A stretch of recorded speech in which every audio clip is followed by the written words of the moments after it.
नमस्ते दोस्तों, स्वागत है आप सभी का। तो आज मैं बरसाना से गोवर्धन आया हुआ हूँ। बरसाना से गोवर्धन की दूरी 21 किलोमीटर है, जहाँ आप बस से पहुँच सकते हैं। और वृंदावन से अगर आप गोवर्धन आना चाहते हैं तो आपको वृंदावन में प्रेम मंदिर के सामने से ही गोवर्धन आने के लिए बसें मिल जाएंगी। वृंदावन से गोवर्धन की दूरी 23 किलोमीटर पड़ती है। आपको गोवर्धन बस स्टैंड के बाहर से ही बैटरी रिक्शा खड़े हुए मिल जाएंगे, जो कि आपको गोवर्धन पर्वत की परिक्रमा मार्ग तक छोड़ देंगे।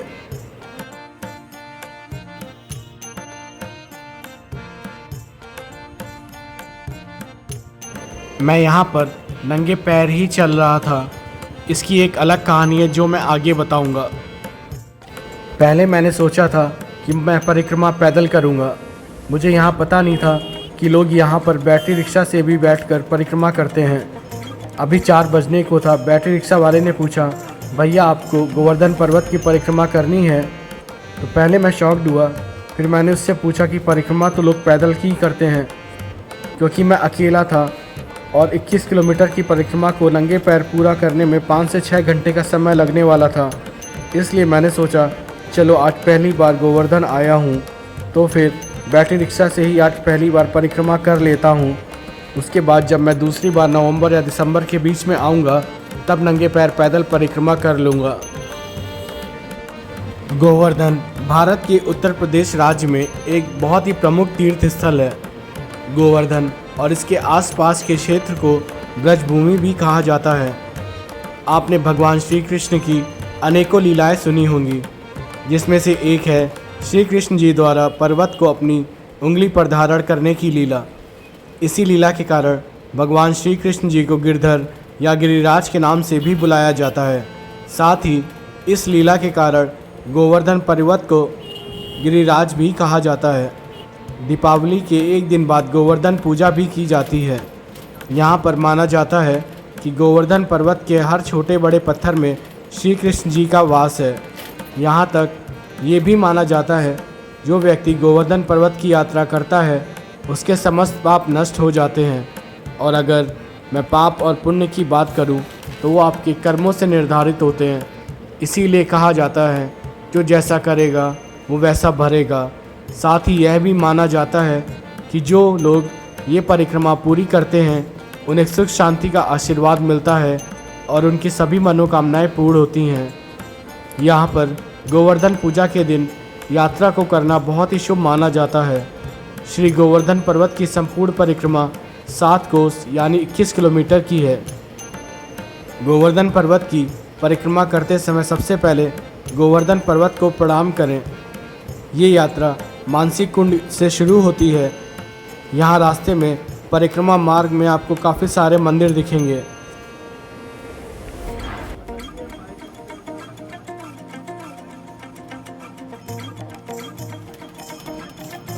और अब परिक्रमा मार्ग में पहला मंदिर पड़ने वाला था पूछरी का लोठा।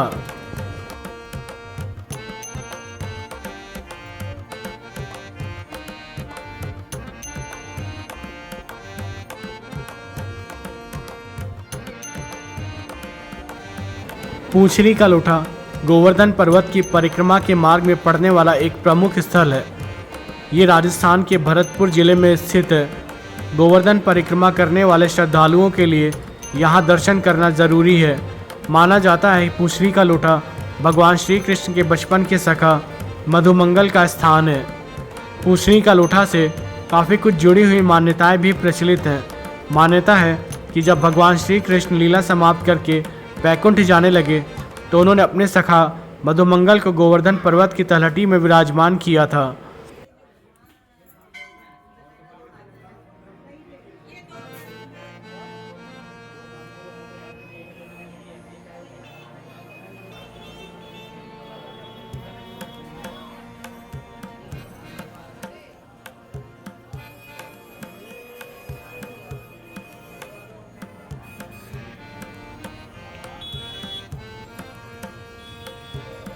मंदिर का स्ट्रक्चर बाहर से आपको कुछ इस प्रकार से दिखाई देगा और मंदिर परिसर के बाहर ही आपको कई सारी खाने पीने की दुकानें भी दिख जाएंगी।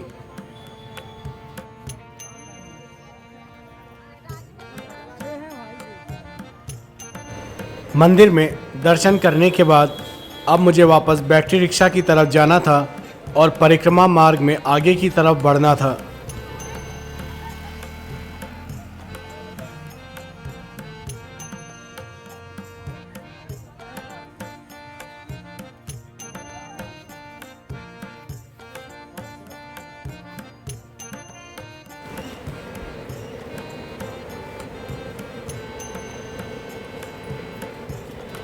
और अब मैं बढ़ चला आगे परिक्रमा मार्ग में।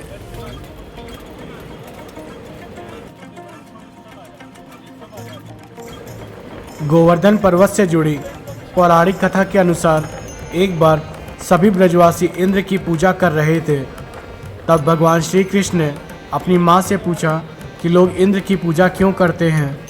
तब उनकी माँ ने बताया कि इंद्र वर्षा करते हैं जिससे अन्न की पैदावार होती है और गायों को चारा मिलता है। तब श्री कृष्ण जी ने कहा कि अगर ऐसा है तो सभी को गोवर्धन पर्वत की पूजा करनी चाहिए क्योंकि गाय वहीं पर चरती हैं। ब्रजवासी इंद्र की जगह गोवर्धन पर्वत की पूजा करने लगे। इंद्र को यह अपमान लगा और उन्हें मूसलाधार वर्षा कर दी। इस बारिश से ब्रजवासियों को बहुत ही ज़्यादा नुकसान हुआ। तब श्री कृष्ण जी ने अपनी छोटी उंगली पर गोवर्धन पर्वत उठाकर ब्रजवासियों को बचाया। ब्रजवासी अपने गाय बछड़ों के साथ गोवर्धन पर्वत के नीचे शरण पे आ गए। 7 दिनों तक बारिश चली और ब्रजवासी सुरक्षित रहे। तब इंद्र को पता चला कि श्री कृष्ण जी भगवान श्री हरि विष्णु के अवतार हैं। तब इंद्र ने श्री कृष्ण जी से क्षमा मांगी और उनकी पूजा की। तब श्री कृष्ण जी ने इंद्र से कहा कि अब वे हर साल गोवर्धन पूजा करें और अन्नकूट पर्व मनाएं।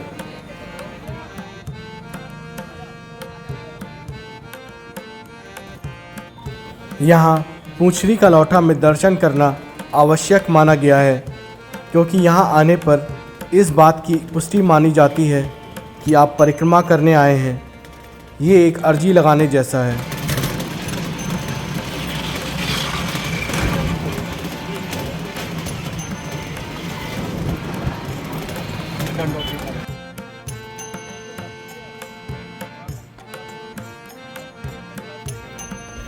जिस बैटरी रिक्शा में बैठकर मैं परिक्रमा मार्ग का चक्कर काट रहा था उसके ड्राइवर ने मुझे यहाँ पूंछरी का लौठा, श्री श्री चैतन्य महाप्रभु, श्री गौर धाम, श्री राधा कुंड, कुसुम सरोवर, गिरिराज जी मंदिर और मानसी गंगा में बैटरी रिक्शा को रोका और मैंने वहाँ पर मंदिर में दर्शन किए।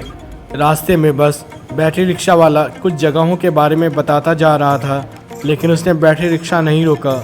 इसलिए अब जो जगहें बच गई हैं फिर मैंने सोचा कि जब अगली बार आऊँगा दूसरी बार परिक्रमा करने के लिए तब मैं वो सब जगहें देख लूँगा जो इस बार परिक्रमा मार्ग में छूटी हैं।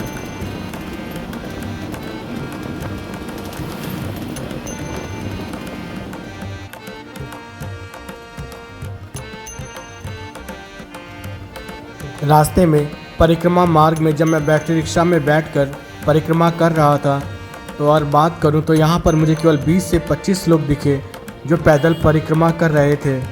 उसके अलावा बाकी सभी बैटरी रिक्शा से परिक्रमा मार्ग की परिक्रमा कर रहे थे और 3 से 4 लोग दंडवत परिक्रमा कर रहे थे।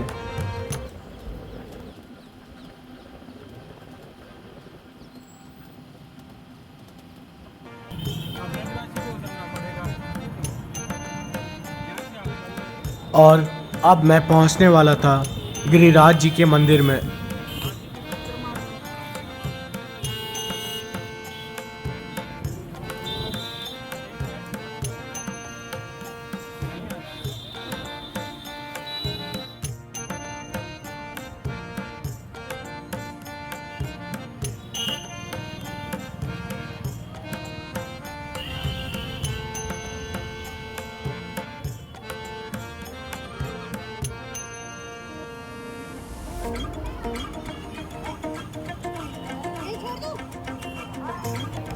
गिरिराज जी मंदिर भगवान श्री कृष्ण जी को समर्पित है और गोवर्धन पहाड़ी पर स्थित है।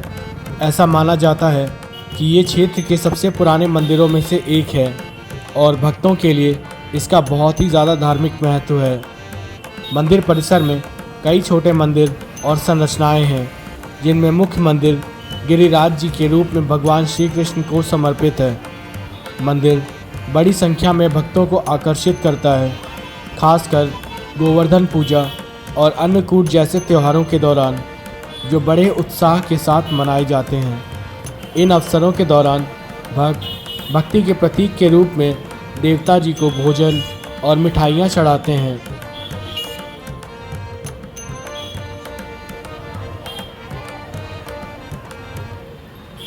गिरिराज जी मंदिर भक्तों को भगवान कृष्ण की पूजा करने और उनका आशीर्वाद लेने के लिए एक शांत और शांतिपूर्ण वातावरण प्रदान करता है।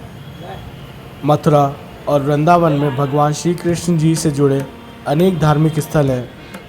किसी एक का स्मरण करो तो दूसरे का ध्यान स्वतः ही आ जाता है। मथुरा के इन्हीं मुख्य धार्मिक स्थलों में गिरिराज धाम का भी नाम आता है। सभी प्राचीन शास्त्रों में गोवर्धन पर्वत का वर्णन किया गया है।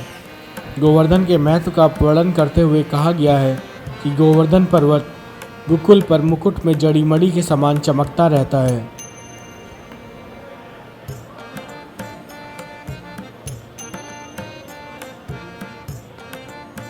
अब मैं मंदिर में अंदर आ चुका था। मंदिर अंदर से बहुत ही विशाल बना हुआ है।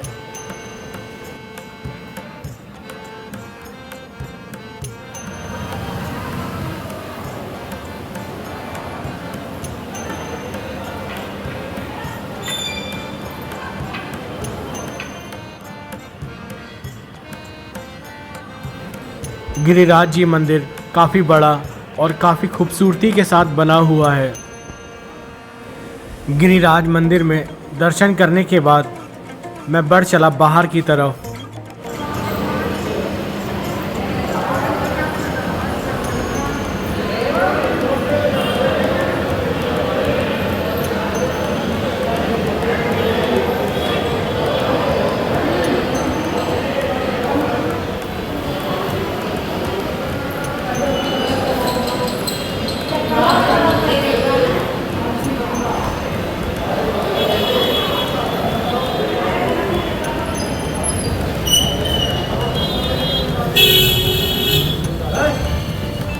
मैं बढ़ चला मंदिर में दर्शन करने के बाद आगे परिक्रमा मार्ग में।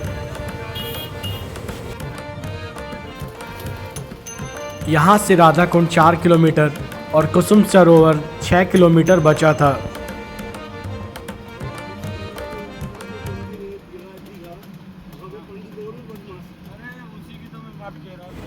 बैटरी रिक्शा वाले ने रास्ते में फिर श्री श्री चैतन्य महाप्रभु श्री गौरधाम श्री राधा कुंड मंदिर में बैटरी रिक्शा को रोका। फिर मैंने इस मंदिर में जाकर दर्शन किए, प्रणाम किया और आ गया वापस बैटरी रिक्शा की तरफ।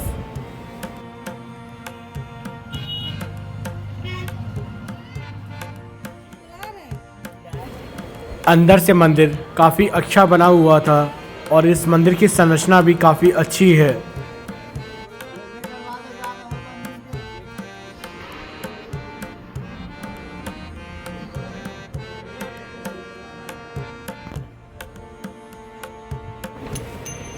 और अब मैं बढ़ चला बाहर बैटरी रिक्शा की तरफ, क्योंकि अब मुझे जाना था आगे परिक्रमा मार्ग में। परिक्रमा मार्ग में आगे बढ़ते हुए रास्ते में कुसुम सरोवर पड़ा। मैंने वहां दर्शन कर प्रणाम किया और बढ़ गया आगे परिक्रमा मार्ग में। और ये रहा कुसुम सरोवर। मैं आपको बताता चलूं, जब मैं बरसाना राधा रानी जी के मंदिर में गया था, जब मैं बाहर आया मंदिर में दर्शन करके, कोई मेरे स्लीपर पहनकर चला गया था। इसीलिए मैं नंगे पैर ही वहाँ से आ गया गोवर्धन, क्योंकि काफ़ी लोग वहाँ पर नंगे पैर चल रहे थे। इसलिए फिर मैंने ज़्यादा नहीं सोचा, नंगे पैर ही वहाँ से निकल आया। और अब परिक्रमा भी मैं बैटरी रिक्शा में बैठकर नंगे पैर ही कर रहा हूँ। अब मैं पहुँच गया था मानसी गंगा कुंड को देखने के लिए। यहाँ पर कई सारे और भी मंदिर बने हुए हैं। मानसी गंगा कुंड के बगल में मंदिर का परिसर बहुत ही विशाल बना हुआ है। यहाँ पर आपको श्री कृष्ण जी के अलावा और भी देवी देवताओं के मंदिर देखने को मिलेंगे।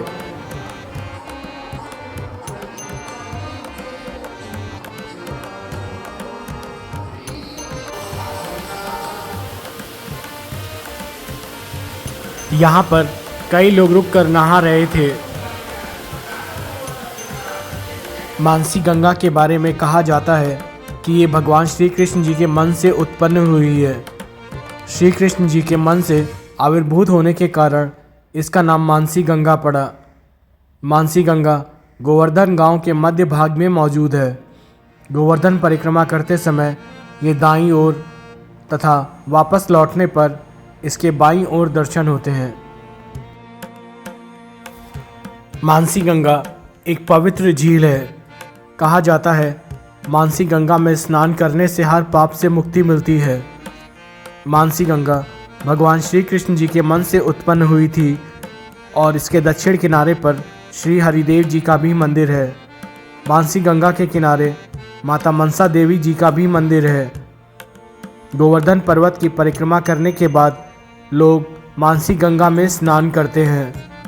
मानसी गंगा में स्नान करने से भगवान श्री कृष्ण जी की कृपा मिलती है। गोवर्धन के दर्शन तब तक पूरे नहीं होते जब तक मानसी गंगा में पवित्र डुबकी ना ली जाए। कहा जाता है कि श्री कृष्ण जी के माता पिता नंद और यशोदा पवित्र गंगा नदी में स्नान करना चाहते थे। वो गंगा नदी में स्नान के लिए वृंदावन से बाहर जाना चाहते थे, लेकिन ब्रजवासी उन्हें नंदगांव से बाहर नहीं जाने देना चाहते थे। और फिर जब श्री कृष्ण जी को इस बारे में पता चला तब उनके मन में विचार आया कि ब्रजधाम में ही सभी तीर्थों का वास है, परंतु इसकी महान महिमा से सभी अनभिज्ञ हैं। श्री कृष्ण जी के मन में ऐसा विचार आते ही श्री गंगा मानसी रूप में ही गिरिराज की तलहटी में प्रकट हुई, जिससे मानसी गंगा का निर्माण हुआ और इसी में नंद और यशोदा मैया के साथ ब्रजवासियों ने गंगा में स्नान कर पुण्य प्राप्त किया। शाम का समय हो चला था, इसलिए सूर्यास्त भी अब कुछ देर बाद होने को था।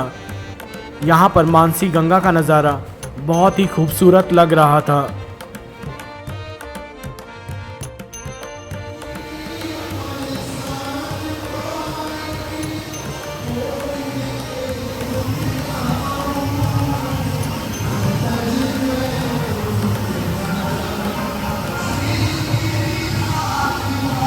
मानसी गंगा में दर्शन कर प्रणाम किया और अब मैं आ गया बाहर की तरफ और अब मेरी परिक्रमा पूर्ण होने को थी और अब मुझे जाना था यहाँ के बस स्टेशन की तरफ। सूर्यास्त होने से पहले इस मंदिर का नज़ारा बहुत ही खूबसूरत दिखाई देता है। अच्छा, वो लास्ट मंदिर था जहाँ से मैंने यात्रा शुरू की थी मैं वहीं पर वापस आ गया, यानी कि गोवर्धन बस अड्डे पर, और अब मुझे यहाँ से जाना था वृंदावन के लिए। मेरी गोवर्धन पर्वत की परिक्रमा पूर्ण हुई। आशा है आप सभी लोगों को गोवर्धन पर्वत की परिक्रमा का ये वीडियो अच्छा लगा होगा। बैटरी रिक्शा से गोवर्धन पर्वत की परिक्रमा करने में मुझे 1.5 से 2 घंटे का वक्त लगा। अगर आपको मेरा ये वीडियो पसंद आया हो तो मेरा चैनल सब्सक्राइब करें और वीडियो लाइक करें। जय श्री कृष्णा।